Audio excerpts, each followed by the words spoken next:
প্রতিটা রুহু, প্রতিটা মানুষ মালাকুল মাউতকে দেখতে পায়। আপনিও দেখবেন, আমিও দেখব। মুমিনদের কাছে এসে মালাকুল মাউত একজন যুবকের বেশে সাদা ধবধবে জুব্বা পরে সুগন্ধি মেখে মুমূর্ষু ব্যক্তির শিয়রে বসে বলে, ইয়া আইয়াতুহান নাফসুল মুতমাইন্নাহ, হে প্রশান্ত আত্মা, উখরুজি ইলা মাগফিরাতুল্লাহি ওয়া রিদওয়ানি, আল্লাহর ক্ষমা আর দয়ার দিকে বের হয়ে আসো। বলা মাত্রই মুমিনের আত্মাটা স্মুথলি বের হয়ে আসে। কাফান মিন আকফানিল জান্নাহ, হানুত মিন হানুতিল জান্নাহ, জান্নাত থেকে আনা সুগন্ধি কাফনের মধ্যে পেঁচিয়ে তিনি রূহটাকে নিয়ে ইল্লিনে চলে যায়।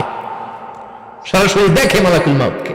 আর যারা ইসলাম বিরোধী, কোরআন বিরোধী, তাদের সামনে এসে মালাকুল মাউত ত্রাস সৃষ্টি করে। আগে ধমক। হাইওয়েতে মাঝে মাঝে ডাকাতি হয় না? বাসগুলোর মধ্যে যখন ডাকাতি হয়, বাসে থাকে 50 জন, ডাকাত ঢুকে 5 জন। এই 5 জনের ভয়ে সবগুলো পেশাব করে দেয়, কারণ ত্রাস সৃষ্টি করে। এসেই চাইনিজ কুড়াল দিয়ে আগে কুবায় দেয় 4-5 জনের। রক্ত দেখে কি দেওয়ার সব আগে রেডি করে রাখে। মালাকুল মাউত এসে কাফের, নাস্তিক, মুশরিকদের সামনে সেরকম একটা ত্রাস সৃষ্টি করে। ভয়ে লোকটা কাঁপতে থাকে। ওর কাছে ভদ্র ভাষায় কথা বলে না, সুন্দর জামা পরে আসে না, কালো কুচকুচে চেহারা, ভয়ঙ্কর একটা রূপ নিয়ে, আকৃতি নিয়ে ইসলাম বিরোধীদের মাথার সামনে আসে। দুর্গন্ধযুক্ত চেহারার দেহ নিয়ে ধমক দিয়ে বলে, ও পাপাত্তা, ইয়া আইয়াতুহান নাফসুল খাবিসা উখরুজি ইলা গাদাবিল্লাহ, হে পাপাত্তা, আল্লাহর রাগ, ক্রোধ আর গজবের দিকে বের হয়ে আয়। মুমিনের আত্মা বলার সাথে সাথে যেমনি মুমিনের দেহ থেকে বের হয়ে জান্নাতি কাফনের ভেতরে ঢুকে, কাফেরদের আত্মাও কি এরকম তাড়াতাড়ি বেরোতে চায় নাকি? কাফেরদের আত্মা বেরোতে চায় না। ডানে দৌড়, বায়ে দৌড়, সামনে দৌড়, পেছনে দৌড়, আহা, দৌড়াদৌড়ি করে।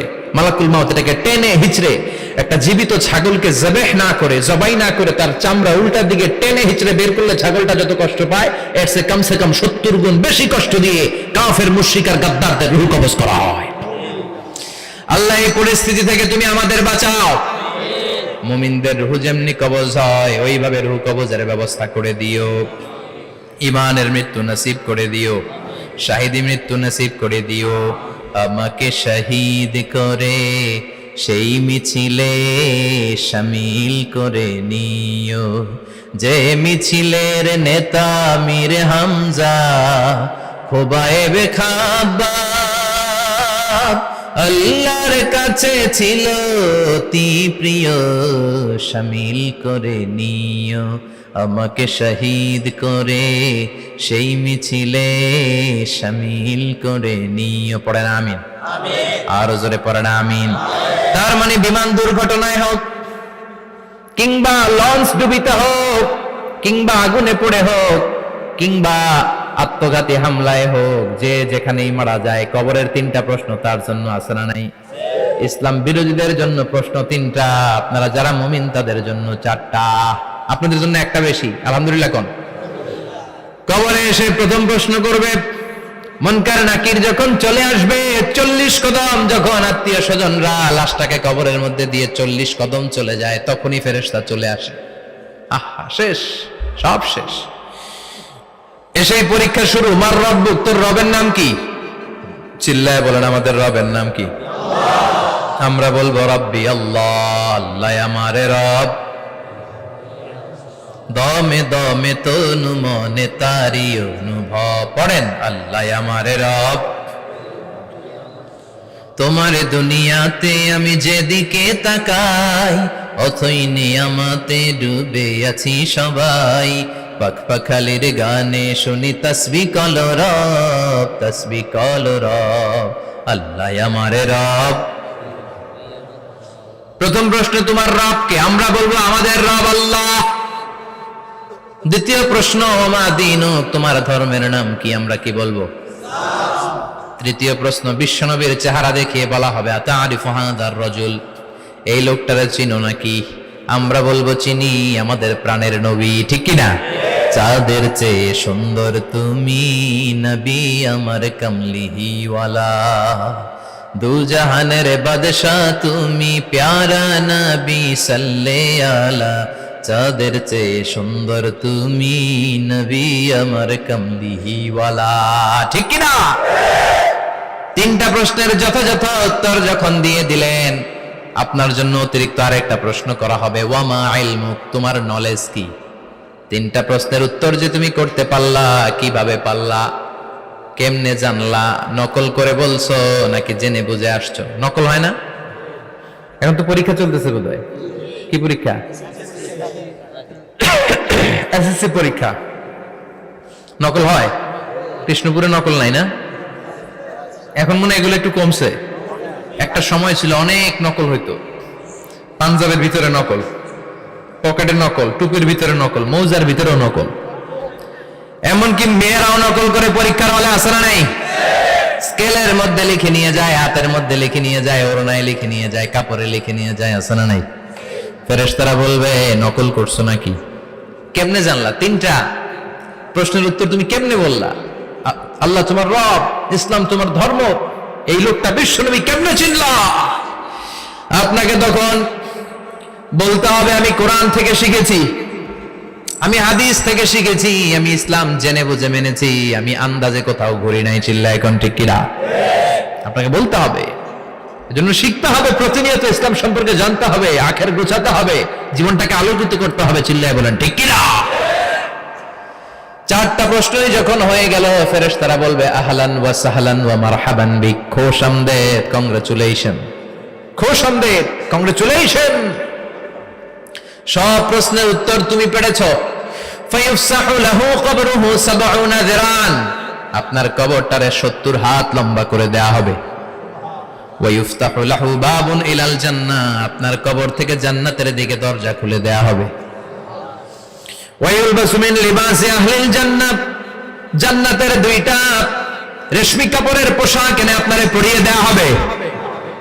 আর বলা হবে নাম কানাও মিলা আরুস, ঘুমাও, sleep, you should get some sleep now, তোমাকে লম্বা সময় পাড়ে দিতে হবে, ঘুমাও। কানাও মিলা আরুস, যেমনি বর বাসর রাতে আরামসে ঘুম দেয়, বাসর রাতে যেমনি বর কনেকে নিয়ে মধুর ঘুম দেয়, তুমিও ঘুমাও, কেউ তোমার ঘুম ভাঙবে না। মালাক ইসরাফিলের, কিয়ামতের জন্য ইসরাফিলের সিংহায় যে ফুৎকার আছে, ওই ফুৎকার ছাড়া কোনো কিছুই তোমার ঘুম ভাঙাতে পারবে না। আলহামদুলিল্লাহ পড়েন। আল্লাহ আমরাও যেন চারটা প্রশ্নের উত্তর দিয়ে লম্বা একটা ঘুম দিতে পারি, পড়ে না আমিন। ওয়াম্মাল কাফির ওয়া আহলুশ শিমাল, আর ইসলাম বিরোধী যারা, তাদের সামনে আসবে মালাকান আসওয়াদান আজরাকান, কৃষ্ণ বর্ণের দেহ, নীলাভ বর্ণের দুটো চোখ, গায়ের রং কালো, চোখের রং নীল। দেখতে কেমন লাগে? আলিফ লাইলার ভূতের মতো। কথা কন। গায়ের রং কালো, চোখের রং নীল। ফেরেশতা দুইটা আসবে, এসে ত্রাস সৃষ্টি করবে, এসে বলবে বল তোর রবের নাম কি? মার রব্বুক। ইসলাম বিরোধী মুশরিক, কাফের, নাস্তিক এরা বলবে আমি জানি না আমার রবকে, আমি জানি না, আমি তো আজীবন শুধু চেয়ার করেছি, মদ খেয়েছি, আমি ধর্ষণে সেঞ্চুরি করেছি দুনিয়ার বুকে, আমি টেন্ডারবাজি করেছি, চাঁদাবাজি করেছি, আমি মাস্তানি করেছি, আমার দাপটে এলাকার ইসলাম প্রিয়রা বাসায় ঘুমাতে পারে না। আমি ছিলাম টেন্ডারবাজ, আমি ছিলাম গডফাদার, সন্ত্রাসীদের লিডার, আমি ছিলাম ডন 1 2 3 সব, আমি ছিলাম ডনের ডন, আমি ছিলাম মাস্তান, রংবাজ। রব টব কি আমি তো জানি না। লাদ্রি লাদ্রি, আমার জিজ্ঞেস করো না। আবার প্রশ্ন করা হবে ওয়ামা দীনুক, তোর ধর্মের নাম কি? বলবে লা আদরি, আমার কোনো ধর্ম নাই, আমার কোনো ধর্ম নাই, আমি শুধু মৌজ মাস্তিতে ছিলাম, আমি আনন্দ ফুর্তি করেছি, ইসলাম নিয়ে আমার মাথা ব্যথা ছিল না, আজীবন ইসলামরে আমি বাস দিয়েছি। চিল্লায় বলেন ঠিক কিনা? ইসলাম বিরোধীদের সাথে ছিল আমার চলাফেরা, আমার সব সাঙ্গপাঙ্গ ছিল গুন্ডা বদমাশ, ইসলাম বিরোধী। রব কি, ইসলাম কি, এগুলো আমি জানি না। আমার এগুলো জিজ্ঞেস করো কেন? ধর্ম কি আমি জানি না, আমি কিচ্ছু মনে করতে পারছি না। 3 নাম্বার প্রশ্ন করা হবে আতারিফু হাযার রাজুল, দেখো তো এই লোকটারে চিনো কিনা? কয় না, চিনি না, তবে মনে হয় এই লোকটারে দুনিয়ার বুকে আমি গালি দিতাম, এই লোকটার বিরোধিতা করতাম, ব্লগের মধ্যে এই লোকটার ব্যাপারে কুৎসা রটনা করতাম, এই লোকটার কার্টুন বানিয়ে আমি হিংসা ছড়িয়ে দিতাম, এই লোকটার ব্যাপারে আমি এলাকার মধ্যে অপপ্রচার চালাতাম। ফেরেশতারা বলবে তাই, এই ছিল তো ডিউটি, দাঁড়া এখনই আমাদের খেলা শুরু, এখনই শুরু। ফায়ুতরাকু বিমাতারিক মিন হাদিদ, লোহার একটা হাতুড়ি দিয়ে মাথা থেকে পা পর্যন্ত পিটানো হবে, পিটিয়ে ওর গোশতের হাড্ডিগুলোকে থেতলে ফেলা হবে।